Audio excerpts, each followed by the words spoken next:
Ready start. बाजार और मुद्रास्फीति के आंकड़ों में उतार चढ़ाव के बरकस हकीकत यह है कि खुदरा महंगाई का स्तर लोगों के लिए परेशानी का सबब बना हुआ है। इसे नियंत्रण में लाने के लिए मौद्रिक कवायदों से लेकर सरकार की ओर से बाजार में मांग के अनुपात में सामान की आपूर्ति को लेकर अलग से प्रयास किए जा रहे हैं, लेकिन इसमें कोई बड़ी राहत फिलहाल नजर नहीं आ रही है। हालांकि कुछ समय के अंतराल पर थोक और खुदरा वस्तुओं की महंगाई के सूचकांक में कभी बढ़ोतरी तो कभी मामूली कमी दिखाई देती है। फिर थोड़े वक्त के बाद जरूरी वस्तुओं की कीमतें आम लोगों की पहुंच से बाहर होने लगती हैं। कई बार यह समझना मुश्किल हो जाता है कि अगर थोक महंगाई में कमी होती है तो उसी अनुपात में उसका असर खुदरा वस्तुओं पर क्यों नहीं दिखता है। स्वाभाविक ही ये सवाल उठते हैं कि आखिर देश भर में महंगाई की समस्या जूझ रहे लोगों को राहत दिलाने के मसले पर सरकार को कोई ठोस कवायद करना जरूरी क्यों नहीं लग रहा है, जबकि इसके कारणों की पड़ताल को लेकर शायद ही कभी कोई कमी होती हो। अब केंद्रीय वित्त मंत्री ने इस मसले पर जो राय जाहिर की है वह एक बार फिर महंगाई की वजहों की ओर ही संकेत करती है। वित्त मंत्री का कहना है कि आपूर्ति से जुड़ी मौसमी समस्याओं के कारण महंगाई बढ़ी है और जरूरी सामानों की कीमतों में नरमी लाने के प्रयासों के साथ लगातार उस पर नजर रखी जा रही है।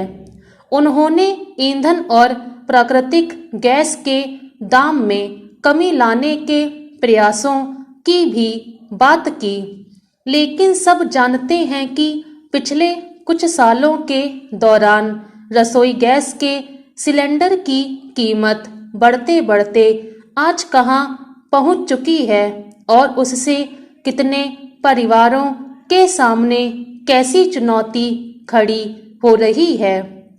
सही है कि आमतौर पर ईंधन और प्राकृतिक गैसों का आयात किया जाता है और पहले कोरोना और उसके बाद रूस यूक्रेन युद्ध की वजह से बाजार में इनकी कीमतों पर असर पड़ा है।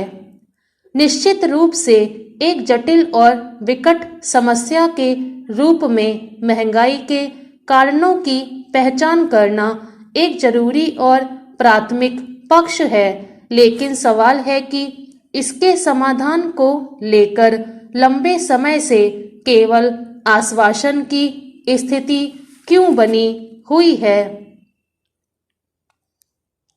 आज हालत यह है कि ऐसे तमाम लोग हैं जिनकी पहुंच से खाने पीने के सामान की कीमतें दूर हो रही हैं। अर्थशास्त्र की जटिल गुत्थियों में उलझी महंगाई की वजहें बाजार में खाने पीने की चीजों या फिर सब्जियों के दाम कई बार सिर्फ पूछने तक की हिम्मत कर पाने लोगों की मुश्किलों को कम नहीं कर पाती हैं। यह किसी से छिपा नहीं है कि महामारी और उसकी वजह से लागू की गई पूर्णबंदी के बाद बाजार के हालत सामान्य होने के बाद आज भी रोजी रोजगार के मामले में चिंता बनी हुई है। खाने पीने से लेकर अन्य जरूरी वस्तुओं की कीमतों के बरकस लोगों की क्रय शक्ति आज भी कई तरह की चुनौतियों का सामना कर रही है। अगर किसी भी वजह से आपूर्ति की वजह से महंगाई के मोर्चे पर खड़ी समस्या गहरा रही है, तो इस रास्ते की बाधा को दूर करना या विकल्प निकालना भी सरकार की ही जिम्मेदारी है। पिछले साल दलहन, खाद्य तेल पर आयात शुल्क में कटौती करने और प्याज आदि के बफर स्टॉक बनाकर रखने जैसे कई कदम उठाए गए थे। संभव है कि सरकार अपनी ओर से प्रयास कर रही हो, मगर जमीनी स्तर पर आम लोगों को महंगाई के मोर्चे पर जिस स्थिति का सामना करना पड़ेगा, उन कोशिशों का आकलन उसी कसौटी पर होगा। स्टॉप।